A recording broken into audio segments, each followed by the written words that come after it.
All right, guys, sit down, buckle up. Today we're answering what is a long withstanding question. And it's something I've kind of just not addressed because I didn't really know how until today. I pick up a lot on this particular thing, and I have since I started. It has gotten amplified in the last couple of recent days. I also directly get asked about this a lot. So it's not just in your energy, it's conscious, it's in your thoughts. And so a lot of you will be quite interested in this topic. I don't know if this will be a standard channeled message. This is more of like something that keeps hitting me that I just need to address now. It's boiled up for a long time, and I need to do it in a timely manner, especially as this message goes out. This is very timely for what you need to hear right now. Some of you mention you are spending a lot of time seeking answers, and you're aware you're doing that. You feel or wonder if it's harmful to do this.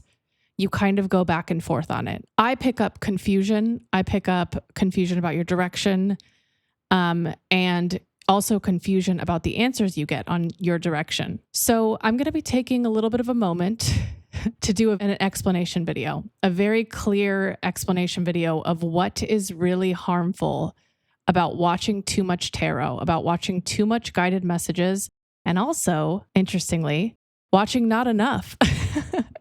Bet you didn't expect that one, did you? I'm going to just talk about what specifically is a problem about it, because there seems to be a lot of misinterpretation, especially in what I pick up and what I feel from you and what I hear from you and what I read from you in your comments. This will also explain directly how to sharpen discernment. For those of you who just keep feeling like you don't know if a message is yours, you don't know how to tell, this is for you. This is to help you stop doubting and to help you stop feeling that something's wrong, like you're addicted or you're overdoing it, and vice versa. This is going to be very objective here, as non-biased as an energy reader could give you. And then I'm going to tell you what you can really do, the main thing that can help you. I'm not going to dance around it. I'm going to be very clear. You're not going to be confused after this.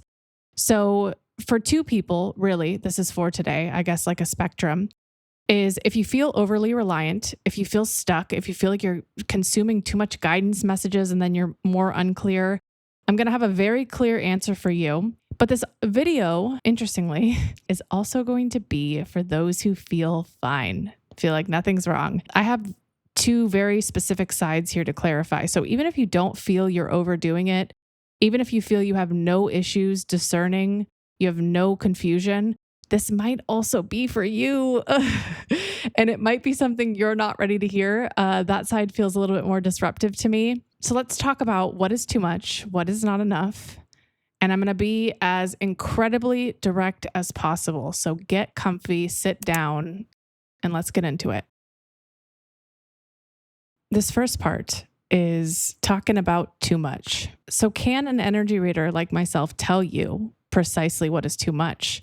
You first need to know I cannot give you a quantity. I cannot give you an amount to take away here. So don't expect that kind of answer. It's not going to be like that. But I am going to define the lines clearly enough so you know when you're crossing them. But I know some of you will want some sort of quantity. You'll want a direct metric. This isn't like screen time. It's not like a phone report where I can just say, okay, that's enough slices. Spiritual messages are very much a slippery slope because on one level, they are highly enlightening. And if done correctly, they are sometimes what pushes you into what you need to hear. And I may feel like I'm biased as a reader myself, like I'm just going to sit here and tell you how great they are. I'm not going to do that, but it's undeniable to some degree that they are actually needed and necessary at points. But I'm not going to talk about that side right now. So let's just talk about the best. At their best, readings, guidance, messages are a communicational channel for faster clarity, for you to feel connected with your spiritual family, with your guides, with a community. So at their absolute best, with no negatives being considered, they are where you separate yourself from your ego and connect to all. And so their purpose is to get you in the energy that removes yourself from you, your ego, so you can see your higher family, your higher consciousness, and know you're not alone to some degree. Know that you are supported, you are being guided, But on the other hand, they can become somewhat of a crutch where you over separate yourself and you lose sight of yourself entirely. And that can happen. So think of it like you don't want to be too separated from yourself, but you also don't want to be too individualized because that's where ego lives and that's where distortions can live. So what this really is this is a matter of perfect harmony, of balance, of ongoing maintenance. So two things are true here. When you spend too much time away from yourself, your inner authority becomes muted and you look outside yourself too much. You're in a separation space. You're in a community space where you cannot hear yourself, your inner signal. When this happens, you stop trusting or discerning what is for you. You live in a sort of state of confusioning, even after messages are given. You'll ask, was that for me? You'll question it. You'll re-question it. You'll spend a lot of time thinking and rethinking. You'll second guess your clarity and you won't really know how to quickly discern. You kind of are spending a lot of time dancing. So how do you know what is too much? A good indicator or a signal that this is happening in real time is after many messages, you feel less sure. You feel less certain, you feel more confused, or you keep perpetual confusion. And the best way I could describe this, I think, is with an eating analogy to know if you're sort of spending too much time in messaging. Is think about it as like if you deprive yourself of macronutrients, proteins, fats, etc., in balance, and let's say that you eat a heavy carb meal, your blood sugar will spike because it doesn't have a baseline. You're not eating enough of a balance in the three fundamental macronutrients. So it doesn't have a stabilizer. And what will happen after you eat that heavy carb meal, your body will keep asking for carbs after that. But the carbs aren't inherently bad. Carbs are not a problem, although some have predispositions and beliefs about carbs. They're a necessary part of a diet if eaten when your blood sugar is in a regulated state. Insulin, which is the main driver of hunger and cravings, wouldn't go crazy. You wouldn't keep craving it if you were in a balanced state. And that makes the difference between someone who can eat a heavy carb meal and will be fine after it, and someone who will eat a heavy carb meal and then go crazy afterwards and start craving more and more carbs. Okay.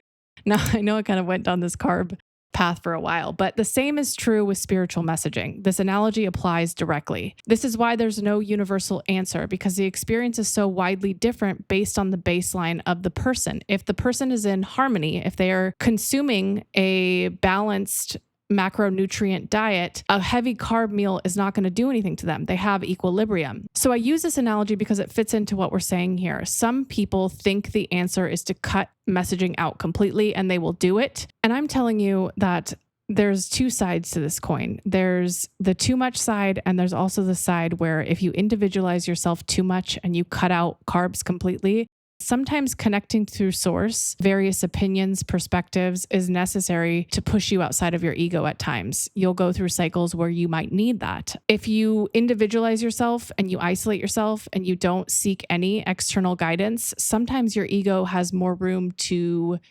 dominate and create illusion. And I'll talk about that a little bit later.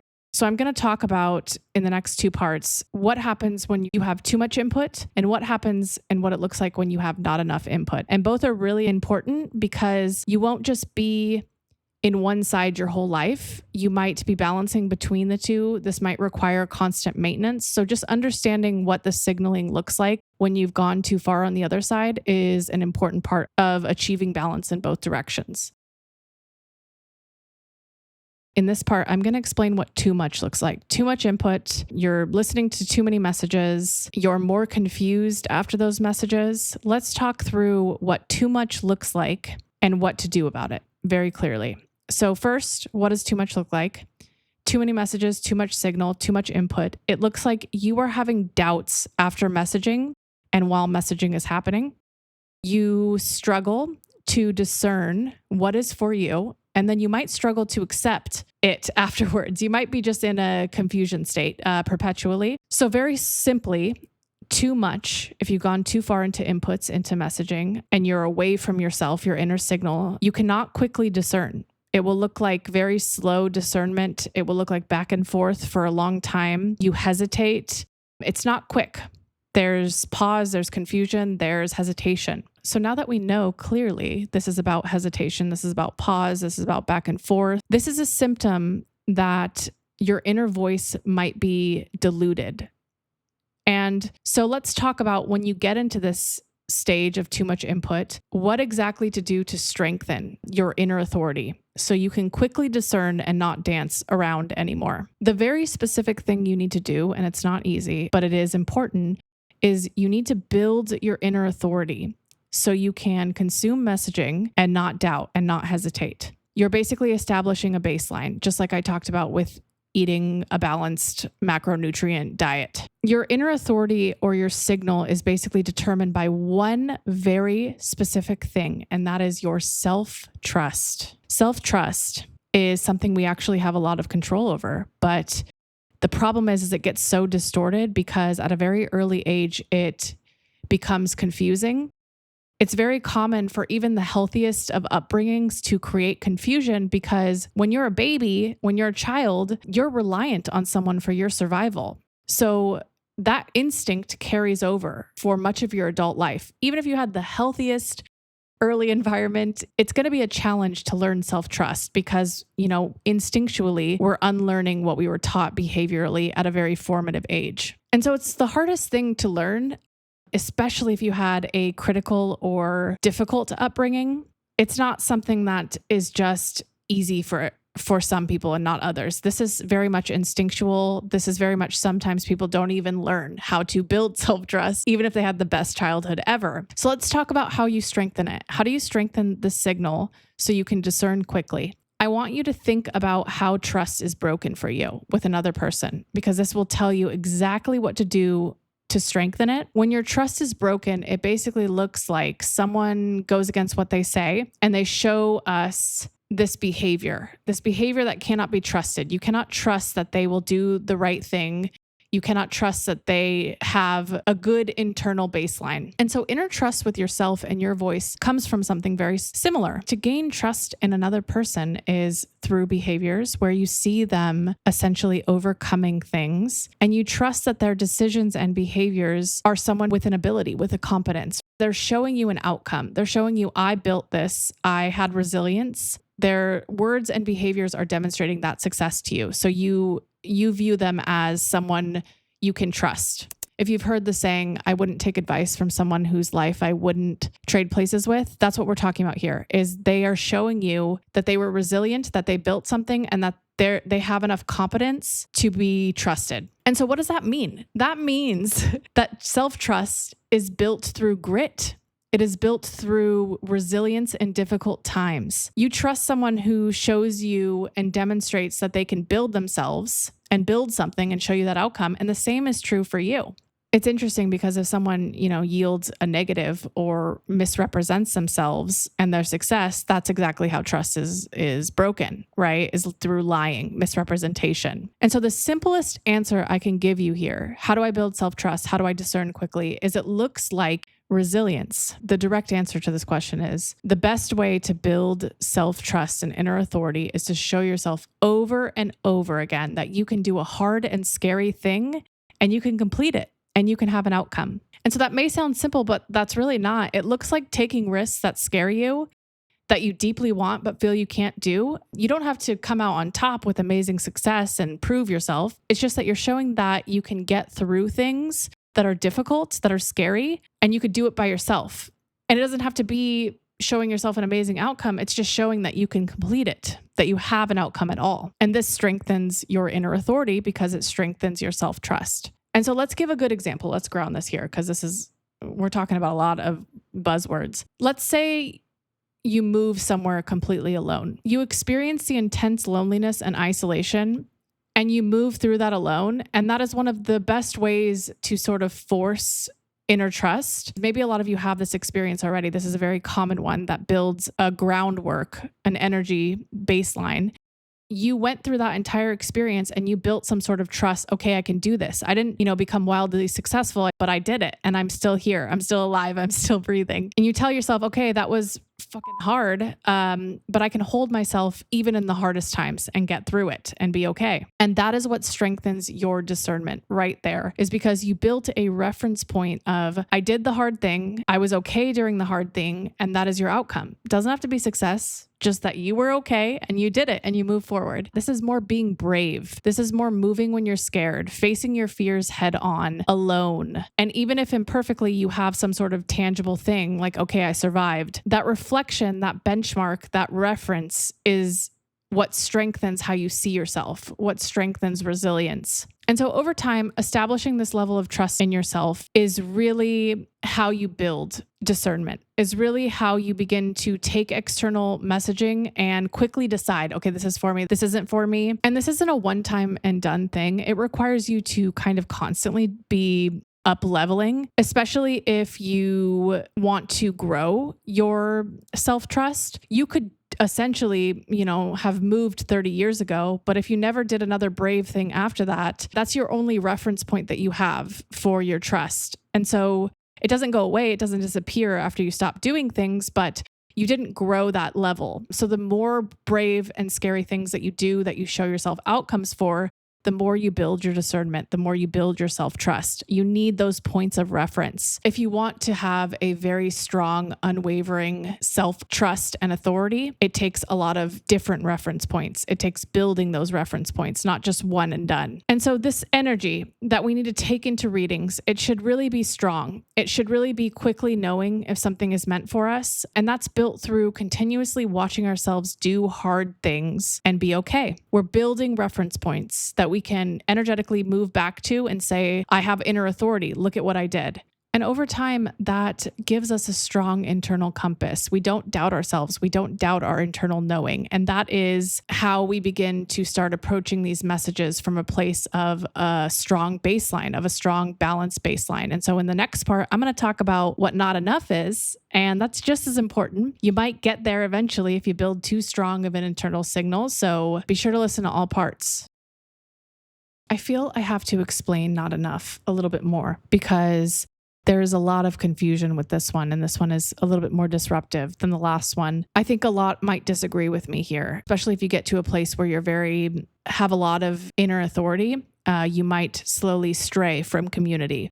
But I want to explain how important community is, especially from unlodging energy that gets stuck in the ego at times. We weren't meant to not be in communities. Communities and outside references are just as important as an internal signal. When we over rely on our internal knowing, there is a level where it can get distorted. Ego can become too strong and it can hijack our knowing. Without outside guidance, opinions, knowledge, messaging, often that's where the highest level of distortion and disillusion can appear. So there needs to be a very good balance between the two. Even evolutionarily, we were meant to be in community. We were meant to be building things together. Humans would not have survived without communities, other people. And so I think sometimes in spiritual communities, when people heal in isolation, they begin to overly rely on isolation. And isolation is only meant for temporary times in our life. If we overly rely on isolation, on internal knowing, a lot of the time there's a really big need for more external exposure, more input. So I want to explain very clearly what over-reliance on our own voice looks like and not messaging. This is where we are not letting in, we are blocking external signal, so we don't have enough input. And this is so tricky because I don't even know if the type of energy I feel from these types of people will even be open to this message. Like, it will be a very small subset of people that have this energy, but then also will give this message a chance. But what this looks like is calm confidence. You will feel very clear about your direction, but nothing will ever be progressing. It's not that you feel confused. You are sort of set in something, in a direction, in a result, in something's coming, but there's no change. There's no result that is coming in. Nothing is changing to the pace that you would prefer. And this could also look like you're not like necessarily seeking things out.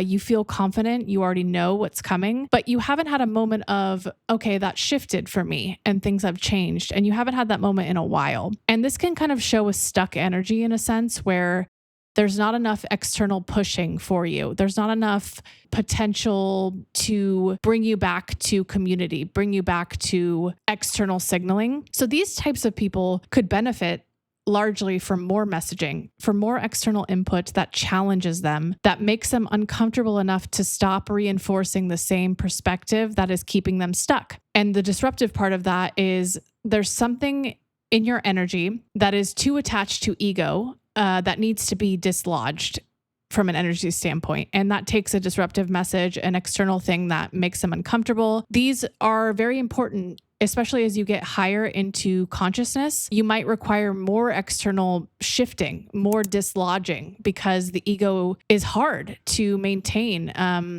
It's not that we just reach enlightenment and then the ego never becomes a problem again. It's something that is regularly maintained through external input. So a good way to tell if you are stuck in your own internal signal is really through stagnation, is really through stalling. Nothing's happening for you, but you are not confused. That is the most important part, is you can tell you don't have enough external input if you are just not confused, but nothing is moving. Like, you know what's going to happen, you're certain about it, but nothing is moving. That is the clearest way to tell you need more input. And you might be toggling between both of them. You might have too much input sometimes and then too little other times. It's not just like you're in one space permanently. And so really what this looks like in the real world is just boring repetition that isn't moving. You're not emotionally charged from messaging. You quickly discern, but you stay in the same cycles. And what that's showing from an energy lens is you might be a little bit an ego illusion. You might be in some sort of distortion that needs an influence from the outside in some way. So a good way to combat this type of thing that might happen throughout your life, that might regularly reoccur, is to start seeking out things that challenge you, to disrupt your belief, what you're so confident in, to seek out input or influence that tells you otherwise, that makes you less confident. Instead of quickly cutting off messages that you feel, okay, this doesn't align with what I know to be true or what I believe is coming from me or what I feel, you might need to sit with them and be uncomfortable. You might need to feel them out, even if they don't feel like they resonate. There's some sort of disillusion there. It needs to be dislodged. And so those messages might feel wrong because something is stuck internally. And that is the hard truth that you might not want to hear or you might need to hear. Okay, that message was a lot longer than I thought it would be. I guess the main point that I want you to hear really quick before I jump into some outro stuff is there's no perfect, I'm in this place and then I just remove the input and then it's done. You will be in your spiritual journey toggling between these two for an indefinite amount of time. And so the biggest thing is not, okay, I'm at too much input and I'm never at too little input. It is, where am I right now? What do I need right now? It's not a label that defines you. It is a consistent awareness of what you're needing. And that can be shifting on a day basis, on an hour basis. Paying attention is what is important. Okay, so I wanted to jump on here and now talk about my upcoming out of office. That sounds so funny to say because this is literally YouTube and there's no office, but humor me and imagine us in some sort of boring grayscale office together and my door says out of office or it says OOO. I don't know. Do people put on their doors out of office? I'm doing a bad visualization here for you. But for me, being in office really never stops. Even this week, I plan to not be posting upcoming. It never stops because there's constant energy that I'm sorting through at all hours of the day. And so what I'm really doing here by taking a break from posting for just a small little week is I'm going to be sorting through containers that we have really begun to establish with these membership buckets that have really been working for me. What I've been receiving is what I can only describe as much different in a good way. I'm taking an opportunity to sit with it and to really feel into what's next and make sure that it feels right for me and for you guys. And I know some of you let me know when you signed up, there was no expectation for me to do anything different. And to be honest, I didn't have an expectation either. I was just experimenting. But there is like an overflow of gratitude, of love, of trust that is just being poured into me at all times. And it needs a place to go. And so I'm really excited. I mean, it doesn't feel overwhelming to get all of this. It feels so clear for the first time in a long time. And so I cannot wait to show you guys some surprises I have next week. And so I hope you guys strap in for some weird shit that I have planned. And so I think it's actually kind of funny that today's message was about too much input, too little input. And I wonder if the small break that I'm taking is not a coincidence. It is very much in line with today's message and what I've been getting from an energy standpoint from a lot of you. Depending on where you fall in today's message, this might be a double confirmation for you as I take a break that maybe we should take a break together, especially input wise. Maybe in the energy realm, you and I could just chill out of office together. Anyway, I love you guys dearly. I cannot wait to do some crazy stuff in the upcoming week. Be patient with me. I am taking breaks, just crying out all the energy and love you guys are sending my way. I love you guys so, so, so much. Cheers, friends.